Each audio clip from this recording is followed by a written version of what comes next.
श्री सच्चिदानंद सद्गुरु अक्कलकोट निवासी श्री स्वामी समर्थ भगवान की जय। अवधूत चिंतन श्री गुरुदेव दत्त।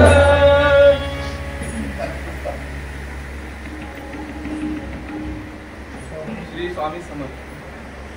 श्री स्वामी समर्थ सर्व स्वामी भक्तांना। आता बरेच नवीन चेहरे दिसत आहेत, बरं वाटतंय। स्वामींची संख्या वाढत आहे, स्वामींची सेवा होत आहे। आणि आज आजचे परममित्र आणि माझा शिष्य सचिन कदम यांनी हा संकल्प केला की आज आपल्या मठामध्ये काहीतरी भजनाचा कार्यक्रम सोहळा ठेवावं। तर त्या निमित्ताने हे स्वामी भक्त आपलं सर्व जे काही साधन सामग्री घेऊन इथं आले आणि त्यांनी खूप छान पद्धतीने भजन केलं। मलाही आवडलं आणि सर्व आमच्या स्वामी भक्तांनाही आवडलं। तर असंच आपला सनातन संस्कृतीचा कार्यभाग सर्वांकडनं व्हावा। सनातन याचा अर्थ असा नाही की कुठे ठराविक जात किंवा ठराविक धर्म। सनातन ह्या शब्दाचा अर्थच मुळात काय आहे की कुठली जात अथवा कुठला धर्म नाही। सनातन म्हणजे जिथून सुरुवात झाली, म्हणजे आपण आदिमानव म्हणू किंवा तो आदिपुरुष म्हणू किंवा आदिनाथ म्हणू, जिथून आपल्या ह्या जीवसृष्टीची सुरुवात झाली त्याला म्हणतात सनातन। आणि या सनातन काळापासून आपली ही संस्कृती आजपर्यंत टिकली आहे। असे कितीतरी आक्रमण झाले, कितीतरी असे अल्लाउद्दीन खिलजी आले, पण तरी सुद्धा आपला हा छोटासा गाव आहे ना जगामध्ये, छोटासा गाव आहे ना जगामध्ये हा आपला सनातनी वैद्य संस्कृतीचा हिंदू धर्म टिकून आहे। याच्या मागचं कारण म्हणजे अनेक साधू संत महात्मे पीर फकीर वली अवलिया आपल्या ह्या भारत भूमीमध्ये जन्माला आले आणि त्यांनी आपला माणुसकीचा धर्म टिकवला। कारण आपला मुळात हिंदू धर्म माणुसकीचा आहे। आपल्या हिंदू धर्मामध्ये कुणाला कापायला नाही सांगितलं है ना। आणि कुठला धर्म असं सांगत नाही की तो कुणाला तरी कापा। जसं म्हटलं जातं इस्लाम धर्मामध्ये एक वाक्य आहे जिहाद। जिहाद म्हणजे काय की आपल्या विरोधात जी कोणी लोक आहेत, आपल्या विरोधात जी कोणी लोक आहेत त्यांच्याशी युद्ध करा है ना। जिहादचा अर्थ तसा होतो, पण मग जिहादचा अर्थ तसा नाही। जिहादचा अर्थ आपल्या तुकोबरायांनी सुद्धा सांगितलं। जिहादचा अर्थ आपल्या तुकोबरायांनी सुद्धा सांगितलं। तुका म्हणे रोज सामासा युद्धाचा प्रसंग। म्हणजे आपल्यामध्ये जे काही षडरूपी विकार आहेत, काम क्रोध मोह मत्सर माया अहंकार द्वेष तिरस्कार वासना, जे काही षडरूपी विकार आहेत त्याच्याशी आपल्याला काय करायचं आहे, युद्ध करायचं आहे। त्याच्याशी आपल्याला काय करायचं आहे, जिहाद करायचं आहे। कारण मी स्वतः वैयक्तिक कुठल्याही धर्माची विटंबना करत नाही, सर्व धर्म समभाव है ना। कारण आम्ही साधू झालो म्हणजे आमचा धर्म समतेचा आहे, समानतेचा आहे, स्थिर बुद्धी समत्व भाव। आता कुंभमेळा सुरू झालेला आहे, माहित असेल कुंभमेळा सुरू झालेला आहे। कुंभमेळा माहितीये का तुम्हाला? आता महाकुंभमेळा सुरू झालेला आहे आपल्या कुठे, प्रयागराजला। किती वर्षांनी? 144 वर्षांनी, 144 वर्षानंतर कुंभमेळा, तिथं महाकुंभमेळा सुरू आहे। आणि एक साधू संत, तुम्ही आता युट्यूबला फेसबुकला बघत असाल की प्रयागराजच्या त्रिवेणी संगमावरती अनेक देश विदेशातले अनेक जाती धर्मातले लोक तिथं येऊन काय करतायत, शाही स्नान करतायत। चांगली गोष्ट आहे। आज करोडोनी तिथं अनेक लोक तिथं येत आहेत आणि आपल्या ह्या वैदिकीय संस्कृतीचा प्रचार प्रसार करत आहेत।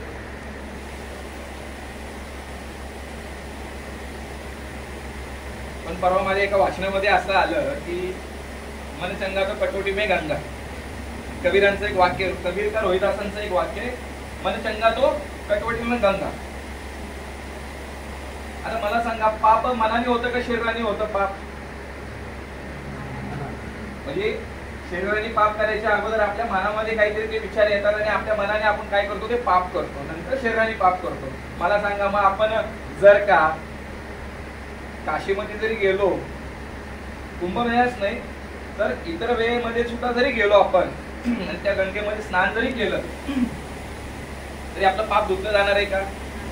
म्हणजे काय धुतलं पाहिजे? पहिला आपलं अंतःकरण, आपलं मन, आपलं काय केलं पाहिजे, शुद्ध केलं पाहिजे, ते धुतलं पाहिजे।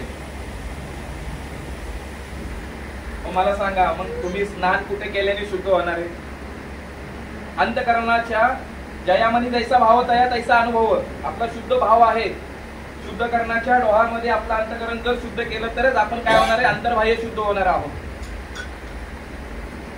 आपण काशीला गेलंच पाहिजे, आपली संस्कृती टिकलीच पाहिजे, आपल्या संस्कृतीचा प्रचार प्रसार झालाच पाहिजे. कारण ते साधू लोक तिथे येतात म्हणजे असेच येत नाहीयेत, ते महान तपस्वी आहेत, योगी आहेत, तामसे तापसी आहेत. त्यांच्या मागचं स्नान करण्याचं उद्दिष्ट वेगळं आहे. तसंच एक काशीमध्ये एक जण आले जन्माला, त्यांचं नाव कबीरदास. कबीर माहिती आहेत ना, कुणाला माहिती आहेत कबीर? हा, कबीरदास. काही ब्राह्मण काही विद्वान तिथं गंगेमध्ये थांबून ते आपले पितरांना अर्घ्य देत होते, पितरांना अर्घ्य देत होते. आणि कबीरदास शेजारीच होते. तर कबीरदास काय करतात, त्याच गंगेतलं पाणी घेऊन असं बाहेर फेकत असतात. त्याच गंगेतलं पाणी काढून काय करत असतात, बाहेर फेकत असतात. शेजारी असलेले ते जे काय पंडित आहेत, ब्राह्मण आहेत, ते काय म्हणतात, कबीरदास तुम्ही हे काय करतात, गंगेतलं पाणी काढून तुम्ही बाहेर फेकताय.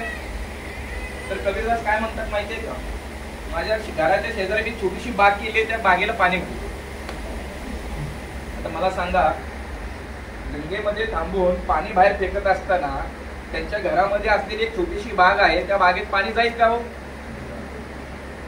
ओंजळीने पाणी शिंपडल्यानंतर जाणार आहे का? सगळे ते पंडित हसतात. शक्य आहे का? मग कबीरदास म्हणतात, मग असं शक्य आहे का, तुम्ही इथून पाणी घेऊन तुमच्या पितरांना अर्घ्य देता, ते पोचेल का? पोचेल का ते? मग त्यासाठी काय केलं पाहिजे, आपले जे पित्र असेल, आपले दैवत्व असेल, ज्या काही गोष्टी असतील आपल्या आराध्य पूजनातले, त्यांना तुम्ही हितच दिलं पाहिजे. आई वडील आहेत त्यांना आत्ताच पुजलं पाहिजे. आपले गुरु सद्गुरू आहेत त्यांना हितच आता पुजलं पाहिजे. जे आपल्या डोळ्यासमोर जे काही तीर्थ आहेत, जे काही तुमच्या समोर गुरु सद्गुरू आहेत, त्यांना तुम्ही आत्ताच पुजलं पाहिजे.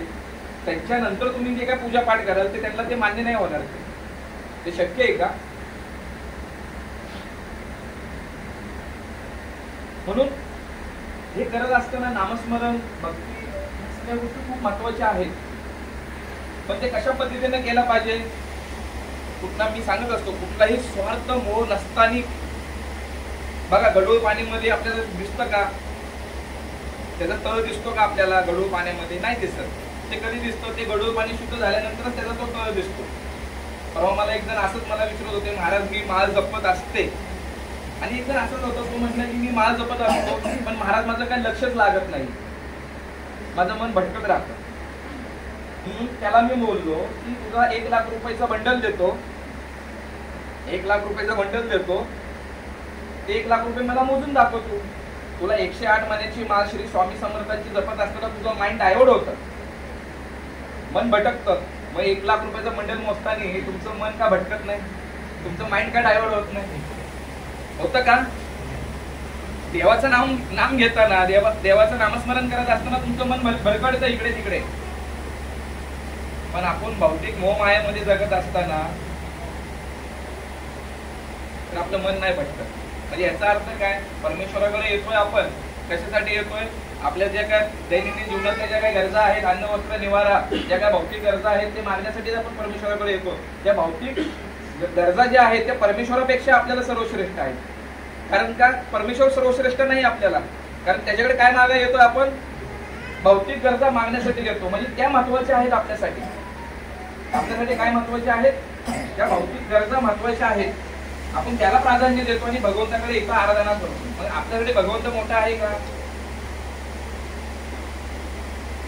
काय म्हणायचं माऊली? आता बरेच माझे काही शिष्य लोक आलेले आहेत, तर त्यांच्यासाठी एक छोटासा, म्हणजे जास्त वेळ घेत नाहीये, योग मार्गातलं एक प्रमाण देतो तुम्हाला. आता मगाशी सांगितलं त्रिवेणी संगम. आज आपण त्या त्रिवेणी संगमामध्ये मध्येच मी वाक्य थांबवतो. ध्यान धारणा कोण करतं का आपल्या ह्याच्यामध्ये? माता भगिनी कोण आहेत का? योग साधना कोण करतं का आपल्यामध्ये? कोण करतं का पुरुष मंडळीमध्ये?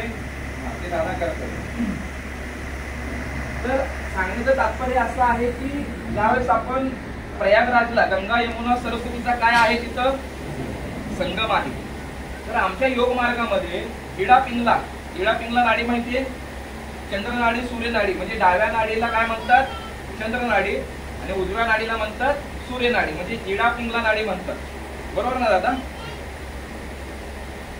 आणि आपल्या ज्या ह्या माकड हाडाच्या माग जी काय मनका जो आहे तिथून सुषुम्ना नाडी वर वाहते.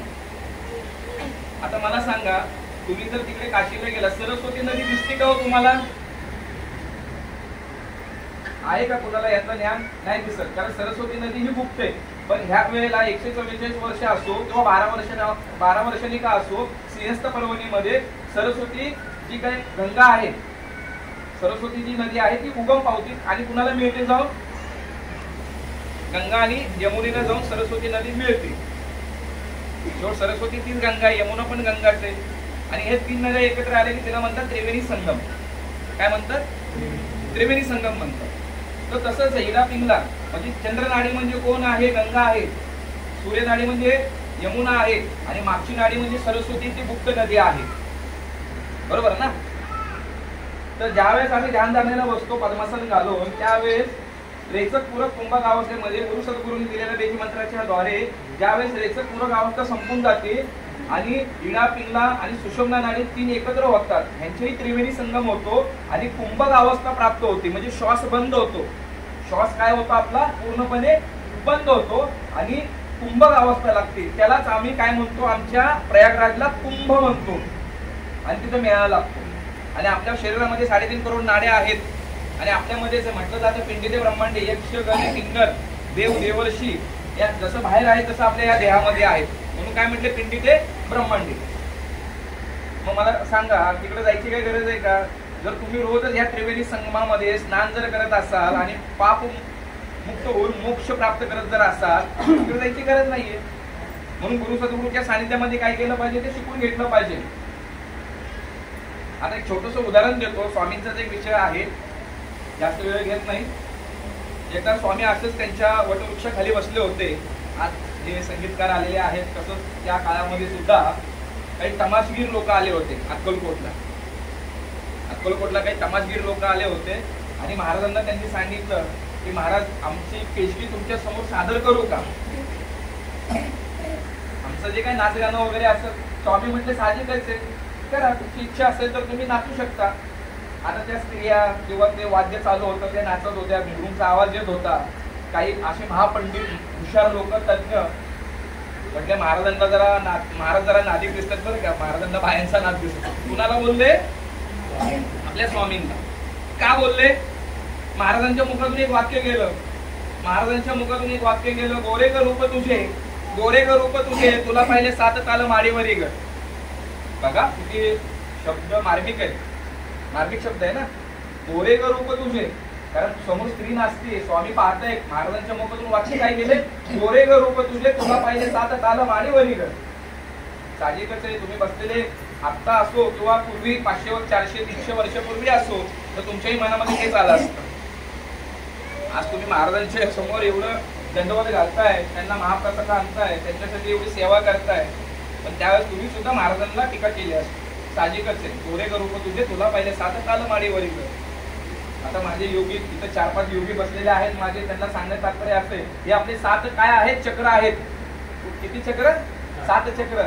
म्हणजे मूलाधार चक्र, स्वाधिष्ठान चक्र, मणिपूर चक्र, अनाहत चक्र, आज्ञा चक्र, विशुद्धी चक्र आणि सहस्त्रार. असे किती आपल्या माकड हाडापासून असे माग वरती आलेले असे 7 चक्र आहेत.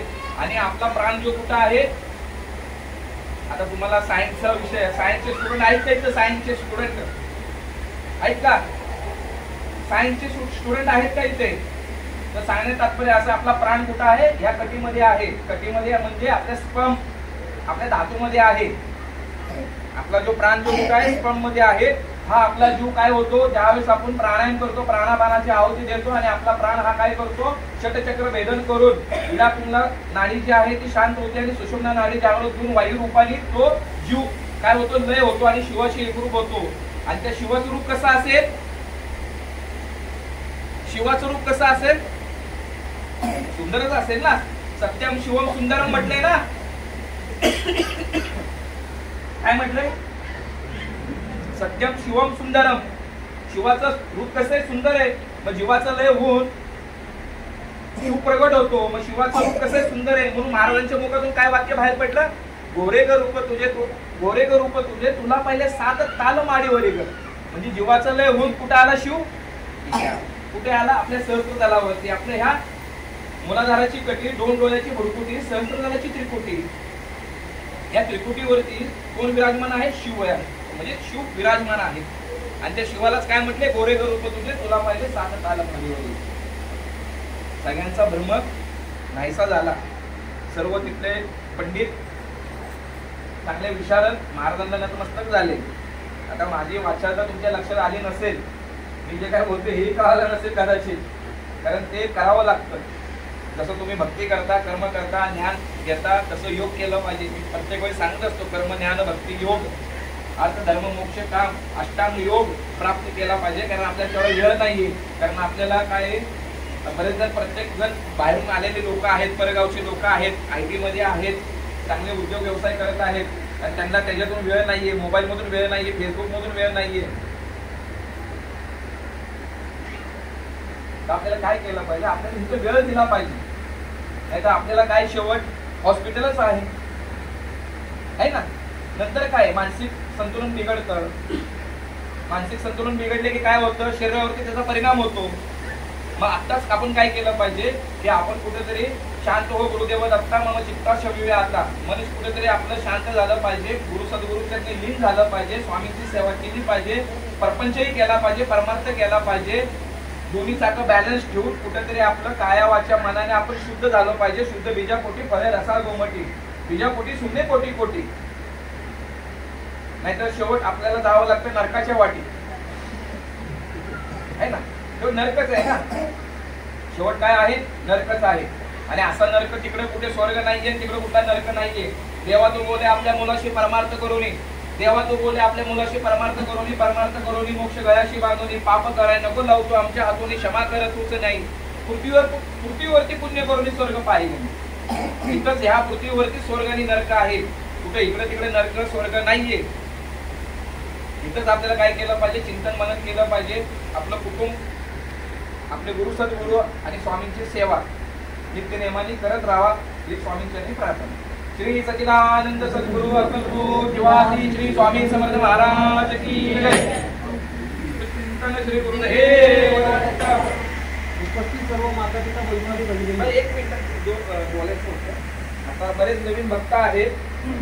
आता कुंभमेळा झालेला आहे, तर आमच्या आखाड्याचं म्हणजे मी स्वतः पंचायती महानिर्वाणी आखाड्याचा आहे. पंचायती निर्वाणी आखाड्याचा आहे. तसं माझं नाव आहे गोस्वामी गोविंदानंद सरस्वती 100108 देवेंद्र पुरीजी उर्फ अडवंगीनाथ नूर मोहम्मद. आता कुंभमेळा झाल्यानंतर कदाचित भाऊदादा ह्या वर्षीचा कार्यक्रम आपला स्थगित होतोय की काही सांगता येत नाही आपल्याला.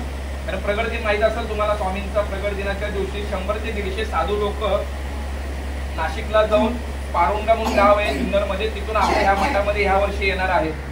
जर झालंच तर कार्यक्रम रद्द होणार आहे आपल्या प्रगट दिनाचा. आणि दुसरी गोष्ट 15 ते 1 महिना अगोदर ते आपल्याला सांगतील. 15 ते 20 दिवसाच्या अगोदर आपल्याला ते सांगतील आम्ही येणार आहोत किंवा नाहीये. मग त्याच्यानंतर आम्ही तुम्हाला सांगू की कार्यक्रम होईल अथवा नाही. उपस्थित सर्व माता पिता बंधू आणि भगिनी, बाबांनी या ठिकाणी प्रवचन ही सेवा या ठिकाणी बाबा स्वतः डॉक्टर आहेत. सगळ्यांना माहीत आहे की नाही माहीत नाही, त्याच्यामुळे सगळ्या बाबांना अख्ख्या शरीराच्या नाड्याचा अभ्यास या ठिकाणी आहे. तर बाबांनी या ठिकाणी सांगितलेलं प्रवचन या ठिकाणी जन्म आणि मृत्यू ह्या बाबतीत आई वडिलांची सेवा कशी करावी, जिवंतपणी असतानाच आई वडिलांची सेवा करावी असे बाबांनी त्यांच्या मुखातून या ठिकाणी आपल्याला सगळ्यांना प्रबोधन केलेलं आहे. या ठिकाणी आपण सर्वांनीच मकर संक्रांतीचा कार्यक्रम प्रत्येक सोसायटीमध्ये होत असतो. प्रत्येकाचा हळदी कुंकाचा कार्यक्रम आपण दर सोसायटीमध्ये करीत असतो. पण त्या ठिकाणी हळदी कुंकाचा कार्यक्रम करीत असताना एखादे तारुण्यपणामध्ये एखादे पतिराज त्या मुलीचे अपघाती व कसं तरी आजाराचे समजा निधन झालं असेल, तर त्या माऊलीला मी हात जोडून विनंती करतो की हळदी कुंकाचा कार्यक्रम जर असेल, एखादा पतिराज तिचा वारला असेल, पण त्या माच्या माऊलीला बोलवाय मात्र विसरू नका. कारण काय होतं, आपण देवाधिकाला समजा देवाला निवेद्य एखाद्या महिलेचा पतिराज जर वारला असेल, देवाला निवेद्य चालतो, मग त्या माऊलीला का आपण बोलवित नाही. म्हणून हात जोडून विनंती करतो, हळदी कुंकाच्या कार्यक्रमाच्या दिवशी व त्या माऊलीला तिच्या तोंडावरला हसू आपण सर्वांनी बघावं अशीच विनंती करतो.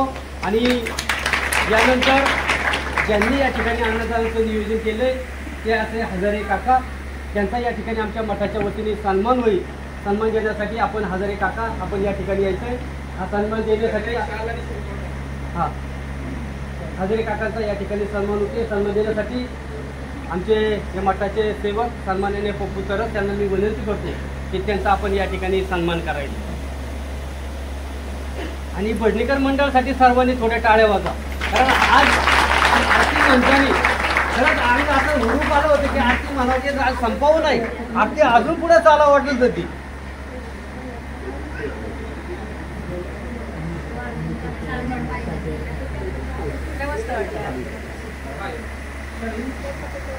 तसेच ज्यांनी या ठिकाणी भजनाचं नियोजन या ठिकाणी केले त्यांचं बी या ठिकाणी मठाच्या वतीने सन्मान होत आहे.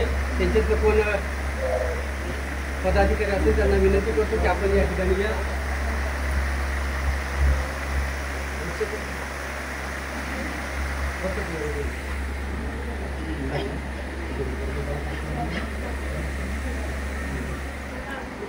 श्री अनंत कोटी ब्रह्मांड नायक राजाधिराज योगीराज परब्रह्म श्री सच्चिदानंद सद्गुरु अक्कलकोट निवासी श्री स्वामी समर्थ भगवान की जय.